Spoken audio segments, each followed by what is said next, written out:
আজকের menu pomfret মাছের ঝাল। মাছগুলো বড় বড় আছে তাই আমরা কেটে নিয়েছি। মাছগুলোতে ভালো করে নুন হলুদ মাখিয়ে নেব। তেলটা হয়ে এলে মাছগুলোকে ভালো করে উল্টে পাল্টে ভেজে নেব।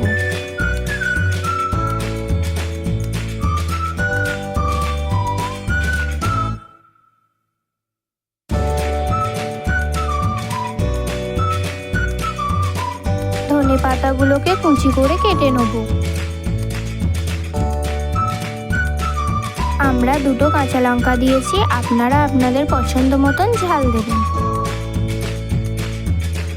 অর্ধেক টমেটো কুচি করে নিয়েছি। 1 চামচ সর্ষে গুঁড়ো, অল্প লবণ আর জল দিয়ে ভালো করে গুলিয়ে নেব। তাতে 1 চামচ হলুদ গুঁড়ো, 1 চামচ জিরে গুঁড়ো, 1 চামচ লঙ্কার গুঁড়ো দিয়ে দেবো। তেলের মধ্যে আগে থেকে কুচি করে রাখা টমেটো আর কাঁচা লঙ্কা দিয়ে দেবো।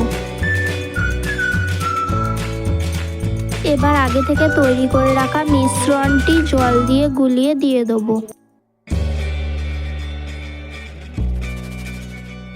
ভালো করে ফুটে উঠলে একটু জল দিয়ে দেবো। ফুটে উঠলে মাছগুলোকে দিয়ে দেবো। ধনে পাতা ছড়িয়ে নামিয়ে দেবো। ব্যাস রেডি পমফ্রেট মাছের ঝাল। রেসিপিটা ভালো লাগলে লাইক শেয়ার সাবস্ক্রাইব করবেন। টাটা।